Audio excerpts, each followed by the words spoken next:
जैसे शुरुआत में अपन क्या देखते हैं कि सब लोग यही कहते हैं कि आप एसआई क्यों बनना चाहते हो, एसआई क्यों बनना चाहते हो।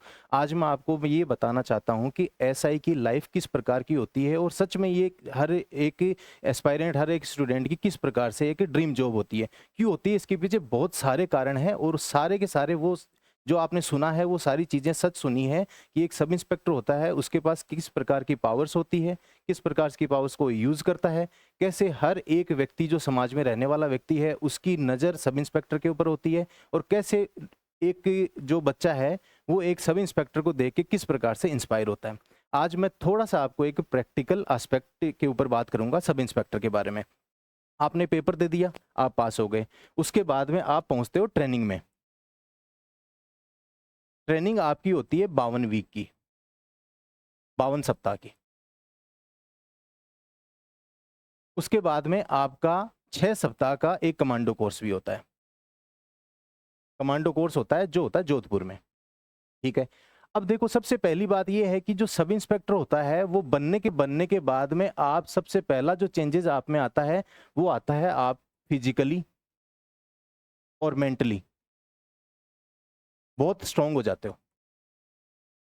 फिज़िकली और मेंटली आप बहुत स्ट्रॉन्ग हो जाते हो। उसका कारण मैं बता देता हूँ।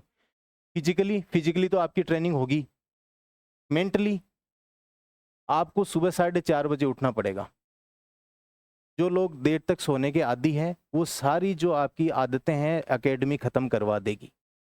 आपके ऊपर कम से कम 50 लोगों का स्टाफ लगा होगा, जहाँ से आपके कोर्स डायरेक्टर से लेके, आपके इंस्ट्रक्टर से लेके और हायर लेवल पे अगर अपन बात करें तो डायरेक्टर आरपी तक। उन सब की नज़र आपके ऊपर होगी।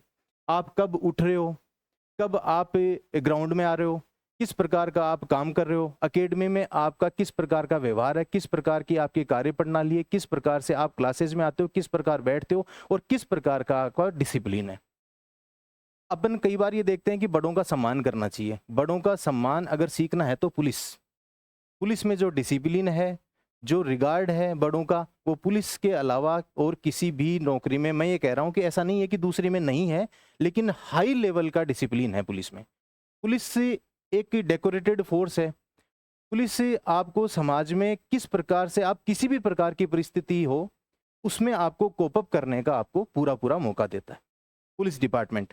सबसे पहली बात मेंटली स्ट्रांग आपको 4:30 बजे से उठाने से लेके और रात को 7 बजे तक आपकी जो दिनचर्या होगी उसमें आपके ऊपर जितना स्टाफ लगा है हर टाइम आपको मोटिवेट करेगा, आपके ऊपर वॉच रखेगा, आपको इस प्रकार से बना देगा कि आप मेंटली स्ट्रांग होके निकलोगे एकेडमी से। फिजिकली टफनेस की बात करें तो आपको सबसे पहले स्टार्टिंग के अंदर आपको दौड़ना सिखाएंगे, आपको ड्रिल सिखाएंगे, आपको डिसिप्लिन सिखाएंगे, आपको स्विमिंग सिखाएंगे, आपको हॉर्स राइडिंग सिखाएंगे, आपको वेपन की ट्रेनिंग देंगे, आपको फिजिकली बहुत स्ट्रांग बना देंगे। इसके बाद में यहाँ से आपका इंडोर शुरू होता है। ये थोड़ा सा आउटडोर की बात हुई। इंडोर में आपको जो सब्जेक्ट पढ़ने को मिलेंगे वो एक तो मिलेगा बीएनएस जो पहले आईपीसी था, एक बीएनएसएस जो पहले सीआरपीसी था, इंडियन एविडेंस एक्ट जो आजकल साक्ष्य अधिनियम है, उसके अलावा आपको क्रिमिनोलॉजी, इसके अलावा आपको साइबर फोरेंसिक, इसके अलावा आपको आईटी और तमाम लोकल लॉ, चाहे तो वो महिलाओं से संबंधित हो, चाहे बच्चों से संबंधित हो, चाहे वो बुजुर्गों से संबंधित हो। इतने सारा आपको सब कुछ पढ़ने को मिलेगा और आपके ऊपर वेल क्वालिफाइड टीचर्स मिलेंगे, आपको पुलिस डिपार्टमेंट के होंगे जिनको खुद को प्रैक्टिकल नॉलेज है उस फील्ड में, भले ही वो एसएचओ रहे हों या और किसी अनुसंधान का पार्ट रहे हों, वो सब आपको ये चीज़ें आपको बताएंगे।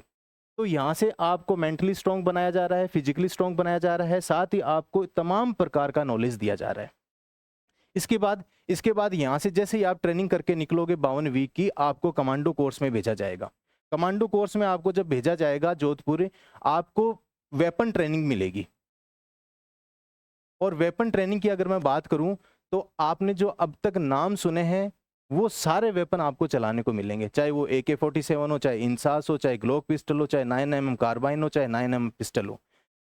जब कमांडो में हम गए थे तो हमें ये कहा गया था कि ये वाली जो ट्रेनिंग आप करके आए हो 52+6 वीक की, ये अगर आप बाहर 50 लाख रुपए भी दो तो भी आपको ये सारी चीज़ें अवेलेबल नहीं होगी, ये सारी चीज़ें अवेलेबल नहीं होगी। ओवरऑल अगर मैं बात करूं तो सब इंस्पेक्टर की ट्रेनिंग करने के बाद में जो पर्सनैलिटी डेवलपमेंट आपका होता है वो आप 52 वीक के अंदर आप विश्व के किसी कोने में चले जाओ, आपको इतने कम समय में इतने एफिशिएंट तरीके से आपको ये सारी चीज़ें कोई भी नहीं बताएगा। तो ये मैं आपसे ये कहना चाह रहा हूँ कि सब इंस्पेक्टर पेपर पास करने के बाद में जो आपकी पर्सनैलिटी डेवलपमेंट होता है, जो पर्सनैलिटी आपकी डेवलप होती है, वो आपकी ताउम्र रहती है। जितने मैंने आपको वेपन्स की बात बताई, आप आज कहीं हॉर्स राइडिंग करने जाओ, आपको कितना चार्ज करेंगे आपको पता होगा। आप आज स्विमिंग करने जाओ, आपको चार्जेस दें। गवर्नमेंट आपको 26,500 रुपये भी देगी और आपको ये सारी चीज़ें सिखाएगी भी। आपको स्विमिंग सिखाया जाएगा, आपको क्लाइंबिंग सिखाया जाएगा, आपको ट्रैकिंग पे लेके जाया जाएगा, आपको जंगल कैंप करवाया जाएगा, आपको वेपन्स की ट्रेनिंग दी जाएगी, आपको हॉर्स राइडिंग करवाया जाएगा। तो ये सारी चीज़ें मैं आपको इसलिए बता रहा हूँ क्योंकि अभी तक सिर्फ अपने एग्ज़ाम पास करने तक का ही मोटिवेशन है कि हाँ एग्ज़ाम पास हो जाएगा। मैं आज आपको प्रैक्टिकल एस्पेक्ट इसलिए बता रहा हूँ कि एग्ज़ाम पास करने के बाद में भी आप में क्या चेंजेस आएंगे और क्यों आपको सब इंस्पेक्टर या एसआई या थानेदार बनना चाहिए, वो वाली सारी चीज़ें मैं बता रहा हूँ। यहाँ से आप पास आउट होके जब आप अपनी रेंज में जाओगे, रेंज के बाद में आपको जिला मिलेगा, जिला मिलने के बाद में एसपी साहब आपको किसी थाने में डिप्लॉय करेंगे। ट्रेनिंग का शेड्यूल इस प्रकार से होगा, आपको 2 महीने शहरी थाने में लगा जाएगा, 2 महीने आपको ग्रामीण थाने में लगा जाएगा, आपको पुलिस लाइन में लॉ एंड ऑर्डर के लिए लगाया जाएगा। इस प्रकार से आपको कुछ थानों में आपको एसएचओ लगाया जाएगा। हालांकि आजकल ये प्रावधान हटा दिया, पहले था कि आपको कुछ समय एसएचओ भी लगाया जाता था, लेकिन अब जो 1 साल की जो ट्रेनिंग होती है, ट्रेनिंग के बाद में जब आप फील्ड में जाते हो तो आपको शहरी थाने, ग्रामीण थाने, फिर शहरी थाने, फिर ग्रामीण थाना, फिर सेकंड अफसर, इस तरीके की चीज़ें आपको करवाई जाती है। ये सारा आपका प्रोग्राम लगभग 2.5 साल के आसपास यह सारा प्रोग्राम रहेगा। ट्रेनिंग प्लस फील्ड की जॉब है। जिस जिले में आप रहोगे, जहाँ पे सबसे पहले आप जाओगे तो वहाँ प्रोबेशनर कहलाओगे, आपको बहुत सारा प्यार मिलेगा। स्टाफ भी आपको बहुत सारा सम्मान देगा, बहुत सारा प्यार देगा। हर लोग आपको सिखाने के लिए रहेगा कि साहब नए साहब आए हैं, हम इनको सिखाएं, तो कम से कम ये याद तो रखेंगे कि हमने इनको चीज़ें सिखाई थी। आपके पास मशीनरी है, आपके पास स्टाफ है, आपके पास बड़े अधिकारी है, आपके पास एक बड़े भाई के तौर पे आपको मोटिवेट करने के लिए एसएचओ लगे हुए हैं। ये सारी चीज़ें आपको एज ए सब इंस्पेक्टर जब आप फील्ड में एज ए प्रोबेशनर जाओगे उसके बाद, प्रोबेशन के बाद में, अच्छा प्रोबेशन तो चलो ठीक है, आपका जो टाइम पीरियड है उतने टाइम पीरियड में आपका प्रोबेशन हो जाएगा। उसके बाद में सब इंस्पेक्टर है। सब इंस्पेक्टर एक ऐसी पोस्ट है, अगर अपन हायरार्की की बात करें तो अपना जो पुलिस डिपार्टमेंट है वो शुरू होता है कांस्टेबल से, उसके बाद हेड कांस्टेबल, उसके बाद में एएसआई, उसके बाद में एसआई और उसके बाद में सीआई। अगर अपन मैं सब इंस्पेक्टर की बात करूं तो सब इंस्पेक्टर यहां से इस वाली हायरार्की में यहां बैठा है। आप देखो कि सब इंस्पेक्टर के साथ एएसआई भी है, एएसआई हेड कांस्टेबल है और कांस्टेबल है। आपके पास स्टाफ की कोई कमी नहीं है, आपके पास स्टाफ की कोई कमी नहीं है। और मैं ये कह रहा हूं पुलिस डिपार्टमेंट ही एक ऐसा डिपार्टमेंट है जहां पे आपका नीचे का जो स्टाफ है आपके लिए जितना लॉयल है उतना अमूमन कंपैरेटिवली अदर डिपार्टमेंट्स में नहीं मिलेगा। ये सारे लोग आपके लिए बहुत लॉयल रहेंगे, बहुत ही ज़्यादा लॉयल रहेंगे। इसके अलावा ये जो सब इंस्पेक्टर यहाँ जो बैठा है सीआई से नीचे एएसआई से ऊपर, मैं कह रहा हूँ ऐसी कोई कार्रवाई नहीं है जो ऐसा ही नहीं कर सकता। अगर मैं बात करूँ चाहे तो वो, अगर मैं शुरुआत करता हूँ बड़े से बड़े मुकदमा जो अभी आजकल ज्वलंत मुद्दा है एनडीपीएस, एनडीपीएस की कार्रवाई हो, narcotic drug and psychotropic substances, मैं एक्साइज की बात करूं, मैं आर्म्स एक्ट की बात करूं, मैं अदर कोई निवारक कार्रवाइयां हैं जिनको अपन प्रिवेंटिव एक्शंस बोलते हैं, किसी भी प्रकार की कोई कार्रवाई हो, चाहे वो एमवी एक्ट के अंदर किसी का चालान करना हो, चाहे किसी जगह पे अगर अपन को सर्च वारंट सर्च करना हो, ये सारी जो कार्रवाइयां हैं सब इंस्पेक्टर कर सकता है। सब इंस्पेक्टर के पास अनलिमिटेड पावर्स है। इन पावर्स का उसको एक दायरे में रह के यूज करना पड़ता है। मशीनरी की बात करें तो उनके जैसे मैंने आपको बताया कांस्टेबल है, हेड कांस्टेबल है, एएसआई है, मार्गदर्शन के लिए सीआई साहब बैठे हैं, ऊपर डिप्टी साहब बैठे हैं, एडिशनल एसपी साहब, और एसपी साहब तो जो जिले के कप्तान है वो तो है ही। आप कुछ भी करोगे आपकी हर एक एक्टिविटी नोट होगी और एसपी साहब के पास डायरेक्ट इनडायरेक्ट तरीके से पहुंचेगी। आप जिस जगह कहीं पे भी आपसे कोई कमी रहती है, कहीं पे भी आपसे लूप होल रहता है, तुरंत ये वाली खबर एसपी साहब के पास पहुंच जाएगी। और मैं ये कह रहा हूं कि आप जितना अच्छा काम करोगे पुलिस डिपार्टमेंट के अंदर उतनी ही आपकी गुडविल रहेगी। स्टाफ, लॉयल स्टाफ आपके पास है, आपके पास कांस्टेबल्स हैं, आपके पास हेड कांस्टेबल्स है, आपके पास एएसआई है। फिर बात आती है, कई लोग पूछते हैं कि क्या सब इंस्पेक्टर एसएचओ बन सकता है? ये चीज़ भी मैं आपको बता देता हूँ, वैसे रणजीत सर ने बता दी होगी। देखो 2 चीज़ें हैं, बीएनएसएस में ये लिखा हुआ है कि हेड कांस्टेबल और अबव लेवल का अधिकारी किसी भी थाने का एसएचओ हो सकता है। अपने यहाँ पे नॉर्मली क्या होता है, अपने यहाँ पे नॉर्मली अगर अपन डिस्ट्रिक्ट की बात करें डिस्ट्रिक्ट की बात करें तो यहाँ पे एसपी साहब बैठते हैं। इस जिले का होलसोल जो भी लॉ एंड ऑर्डर मेंटेन करने की जो जिम्मेदारी है वो एसपी साहब की है। हालांकि वो उसमें अपन नहीं जाएंगे कि डीएम की अल्टीमेट जिम्मेदारी होती है, उनके मार्गदर्शन में एसपी साहब काम करते हैं, वो अलग इशू है। इनके असिस्टेंस के लिए एडिशनल एसपी साहब बैठते हैं। फिर उसके बाद ये जो पूरा जिला है वो सर्कल्स में डिवाइड होता है। ये पूरा जिला है सर्कल्स में डिवाइड होता है, जैसे सर्कल 1 हो गया, सर्कल 2, सर्कल 3, सर्कल 4, इस तरीके से ये डिवाइडेड होता है। ये जो सर्किल है, ये सर्किल अगेन फर्दर ये जैसे पुलिस स्टेशंस में डिवाइडेड है। किसी सर्किल में 2 पुलिस स्टेशन हो सकते हैं, 3 हो सकते हैं, 4 हो सकते हैं, 5 हो सकते हैं, वो डिपेंड करता है कि उसका एरिया किस प्रकार का है। इस सर्किल पे जो अधिकारी बैठते हैं वो बैठते हैं डीवाईएसपी, डिप्टी साहब,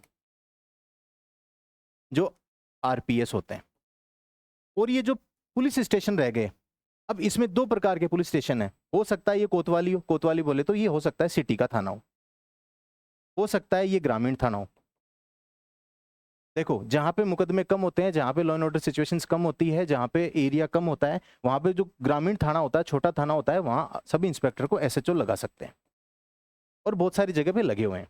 बड़ा थाना है तो बड़ा अधिकारी एसपी साहब ये सोचते हैं कि बड़ा थाना है तो यहाँ पे कोशिश ये होती है कि जो सीआई लेवल का, इंस्पेक्टर लेवल का अधिकारी वो एसएचओ होता है। आरपीएस जब ट्रेनिंग कंप्लीट करके जब फील्ड में जाते हैं तो उनके ट्रेनिंग प्रोग्राम के अंदर, फील्ड ट्रेनिंग प्रोग्राम के अंदर कुछ समय के लिए किसी थाने का एसएचओ लगाए जाने का प्रावधान है। और सेम एसपी साहब के वहाँ पे भी जो आईपीएस बन के आते हैं उनको भी किसी थाने में एसएचओ लगाया जाता है। लेकिन अभी अपन अगर प्रेजेंट सिनेरियो में बात करें तो लगभग थानों में आपको या तो सब इंस्पेक्टर एसएचओ मिलेगा, नहीं तो फिर सीआई साहब एसएचओ मिलेंगे जो इंस्पेक्टर होते हैं। फिर ये जो पुलिस स्टेशन है ये फर्दर चौकियों में और डिवाइडेड है। चौकी का मतलब ये होता है कि कोई थाना है, उसका एरिया मान लो 50 किलोमीटर 60 किलोमीटर तक लगता है, तो 50 किलोमीटर 60 किलोमीटर लगता है तो 30 किलोमीटर बाद में मान लो 20 किलोमीटर के एरिया को कवर करने के लिए एक चौकी बना दी, हो सकता है दूसरी चौकी भी बना दी। तो एक थाने में एक भी चौकी हो सकती है, 2 भी हो सकती है, 3 हो सकती है, डिपेंड करता है कि किस प्रकार का थाने का एरिया है, बड़ा है छोटा है जो भी है। उस चौकी पे अमूमन ये देखा जाता है कि एएसआई चौकी इंचार्ज होता है। तो ये तो नॉर्मली आप का जो एक डाउट होता है कि क्या सब इंस्पेक्टर एसएचओ हो सकता है कि नहीं हो सकता, वो तो मैंने आपको बता दिया। आप सब इंस्पेक्टर की लगने के बाद में आप निश्चित तौर पे एसएचओ लग सकते हो। इसके अलावा ये वाली बात हो गई कि आप संपूर्ण प्रकार की कार्रवाइयां कर सकते हो, आपके पास लॉयल स्टाफ है। अगर संसाधनों की बात करें तो देखो, सब इंस्पेक्टर में सफिशिएंट आपको सैलरी मिलेगी। अगर आप कहीं कार्रवाई करने के लिए जा रहे हो तो आपको व्हीकल अवेलेबल होगा।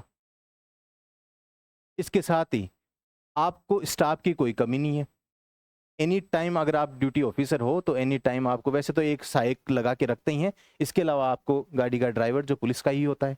स्टाफ के लिए आपको कांस्टेबल है।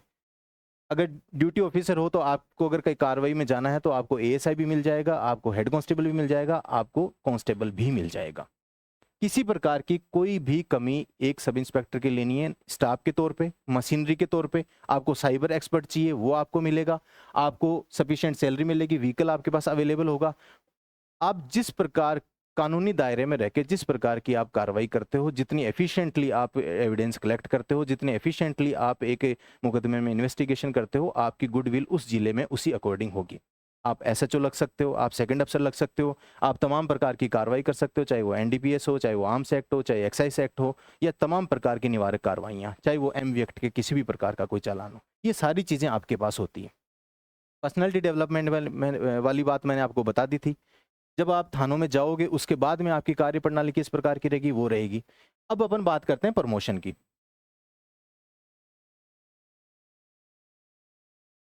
जब तक आप सब इंस्पेक्टर रहोगे आपके पास तमाम प्रकार की शक्तियां हैं जो मैंने अभी आपको बताई।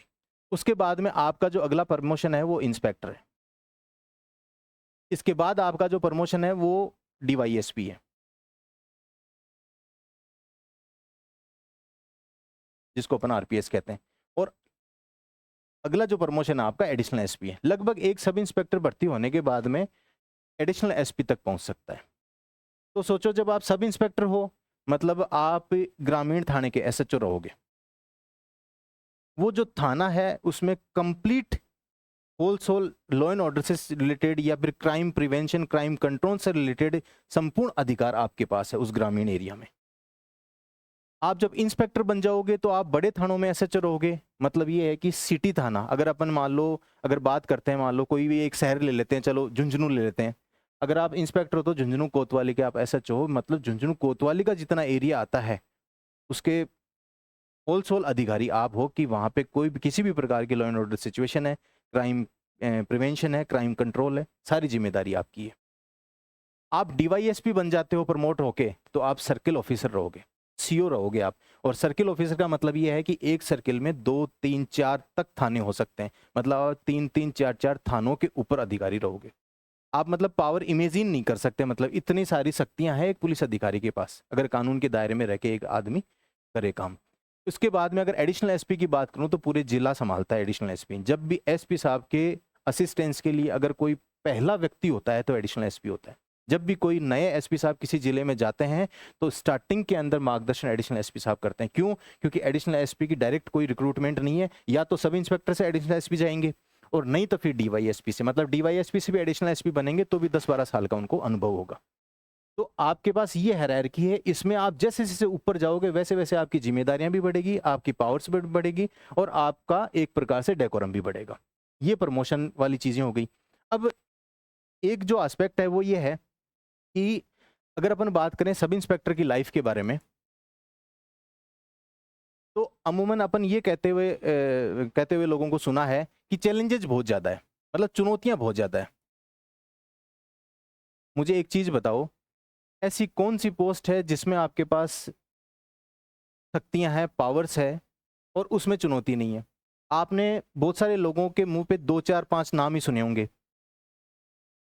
एसआई, थानेदार, सीआई साहब, सीओ साहब, एडिशनल साहब, एसपी साहब, और इधर अगर अपन प्रशासन की बात करें तो आरटीएस तहसीलदार साहब, एसडीओ और डिस्ट्रिक्ट कलेक्टर या डिस्ट्रिक्ट मजिस्ट्रेट। मुझे एक बात बताओ, एक जिले के अंदर आपने इतने ही नाम सुने होंगे, ज्यादातर मैक्सिमम 90% आपने यही नाम सुने होंगे। ये सुनने में बड़ा अच्छा लगता है कि थानेदार है, एसएचओ है, सीओ साहब है, एडिशनल साहब है, एसपी साहब है, तहसीलदार जी है, एसडीओ साहब है और कलेक्टर साहब है। ये सुनने में जितना अच्छा लगता है, ये अनलिमिटेड होती है चुनौतियां। जो आदमी जितना सुनने को मिलता है उसके पास चुनौतियां उतनी होती है। असीमित चुनौतियां हैं इनके पास। सुबह जब वो ऑफिस पहुंचते हैं और रात को जब ऑफिस छोड़ते हैं तब तक इनके काम खत्म नहीं होते, और पुलिस डिपार्टमेंट में तो कभी काम खत्म नहीं होता। आपको नाइट में भी रहना पड़ेगा, आपको नाइट डीओ भी रहना पड़ेगा, आपको डे डीओ भी रहना पड़ेगा, आपको कार्रवाइयां भी करनी पड़ेगी, आपको मुकदमों में इन्वेस्टिगेशन भी करनी पड़ेगी, आपको कोर्ट में एविडेंस के लिए भी जाना पड़ेगा, और आपको लॉ एंड ऑर्डर की ड्यूटियां भी करनी पड़ेगी, चाहे तो वो मेला हो, चाहे त्योहार हो, जुलूस हो, कावड़ यात्रा हो। आजकल कावड़ यात्रा चल रही है, आपने देखा होगा। ये सारी चीजें पुलिस करता है, और पुलिस के साथ ये सब भी रहते हैं, ये सब भी रहते हैं।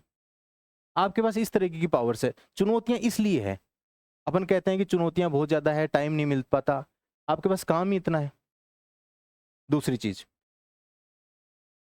जब भी आप एक एसआई जब थाने में रहता है, वो निश्चित रूप से ड्यूटी ऑफिसर होता है।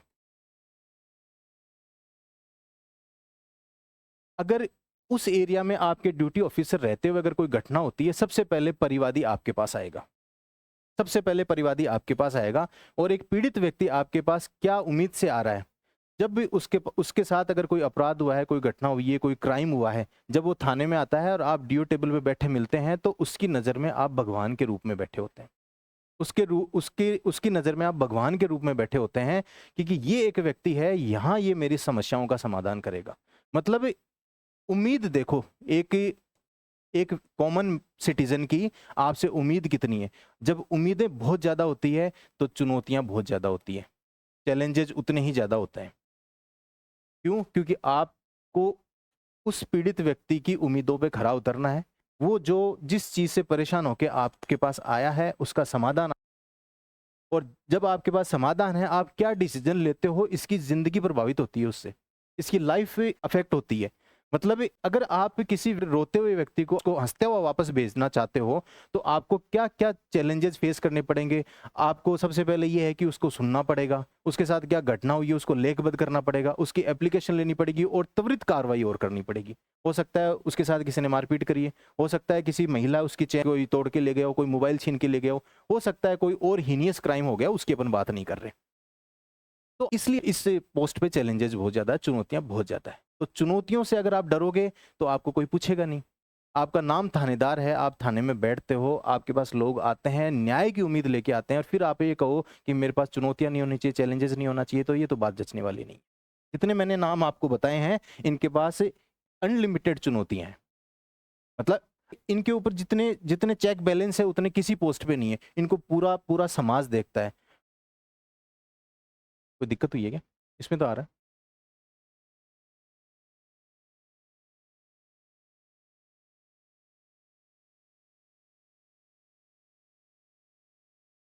चेक कर लो एक बार।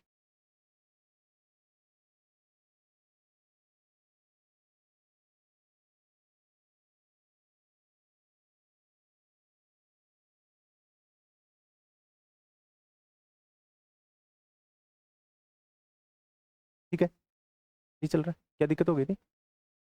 अच्छा अच्छा, चलो चलो कोई नहीं। हाँ, तो अपन ने किन किन बातों पे चर्चा कर ली? सबसे पहले अपन ने शुरुआत करी थी, एक बार देख लेते हैं। पेपर वगैरह तो चलो आप देते रहे ना, विकास सर है, हम खुद उनसे पढ़ पढ़ के एक एक दो दो तीन तीन नौकरियां लग गए। तो ये सारी चीज़ें तो चलो चलती रहेगी और थ्रू आउट द जितना आपका कोर्स चल रहा है तब तक ये मोटिवेशन विकास सर जो भी है, रंजीत सर, ये सारे करते रहेंगे। आज जो चीज़ें मैं आपको बता रहा हूँ वो चीज़ें थोड़ा सा एग्जाम पर्सपेक्टिव से हटके थोड़ा अलग थी, थोड़ा सा एक एक लाइफ डिस्कस कर रहे हैं कि सब इंस्पेक्टर, आज आपको सच बताऊं तो ये पता चलेगा कि हम सब इंस्पेक्टर बन रहे हैं तो बनने के बाद होगा क्या हमारे साथ, हमारे पास क्या क्या चीज़ें, हमारे पास किस प्रकार की पावर्स रहेगी, क्या हम कर सकते हैं, क्या हम नहीं कर सकते, किस प्रकार का हमारे पास स्टाफ रहेगा, किस प्रकार की मशीनरी रहेगी, किस प्रकार के हमारे पास साइबर एक्सपर्ट रहेंगे, आपके काम करने वाले रीडर कैसे, किस प्रकार से, इसके अलावा आप इन्वेस्टिगेशन किस प्रकार से करोगे, कैसे आप जो BNS है, BNSS है, साक्ष्य अधिनियम है, साइबर एक्ट्स है, लोकल लॉज है, किस प्रकार से आप उनको इम्प्लीमेंट करोगे और कैसे लोग आपके पास एक उम्मीद की नज़र से आएंगे कि यहाँ आने के बाद में मेरे को न्याय मिलेगा, मेरे को जस्टिस मिलेगा। तो जब इंसान इस तरीके की पोस्ट पे बैठा रहता है जहाँ पे समाज आपको इस प्रकार से देखता है कि यहाँ मैं जाऊँगा तो मेरे को जस्टिस मिलेगा, मेरे को न्याय मिलेगा, तो वहाँ पे निश्चित रूप से चुनौतियाँ होगी। आप जिस सर्विस में जाना चाहते हो वो बहुत डेकोरेटेड सर्विस है, आपको हाईली डिसिप्लिन्ड रहना पड़ेगा। इसके साथ ही कहीं पे भी गलती की गुंजाइश नहीं है। लोग हर वक्त आपके ऊपर नज़र रखेंगे।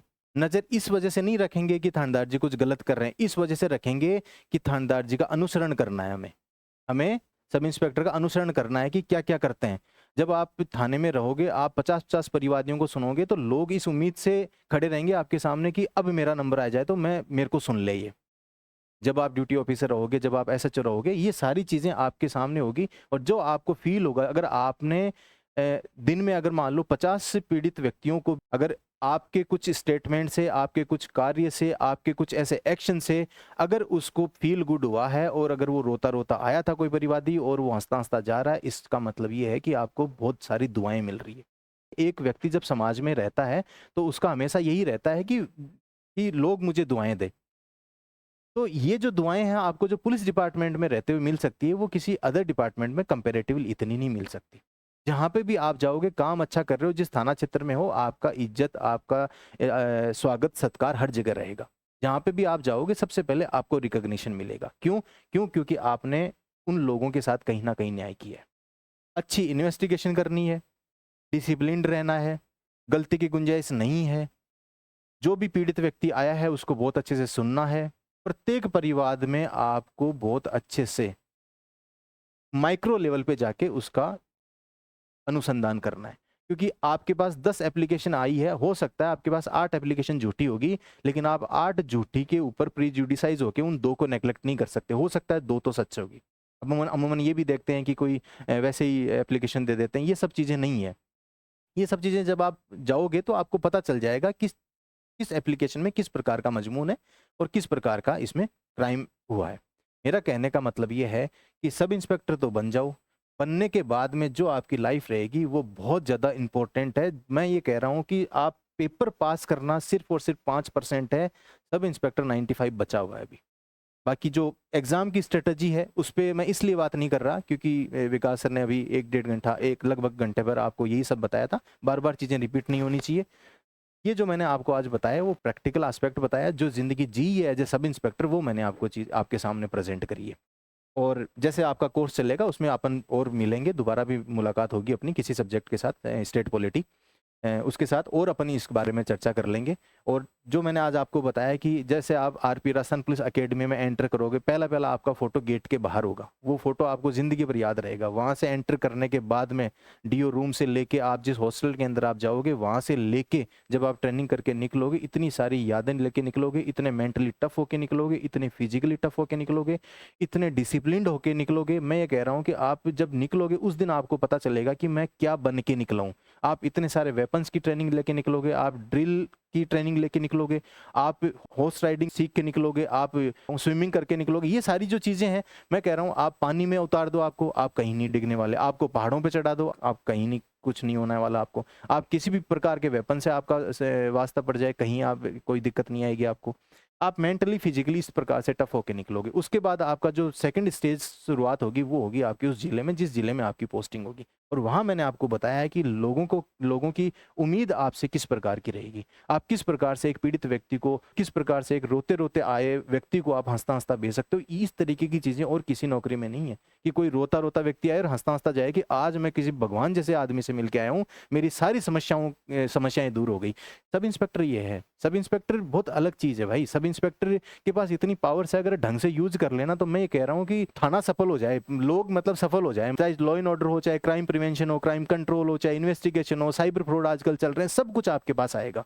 आज आप कई बार आपने देखा होगा आपके सगे संबंधी के कोई फ्रॉड हो जाता है और आप इधर उधर फोन करते रहते हो, सारी चीज़ें आपके पास रहेगी कि आप किस प्रकार से उस साइबर फ्रॉड को रिजोल्व करते हो। बहुत सारी चीज़ें हैं और भी अपन बात करेंगे। तो चलो ठीक है, अब वैसे टाइम काफ़ी हो गया। रणजीत सर आओ सर।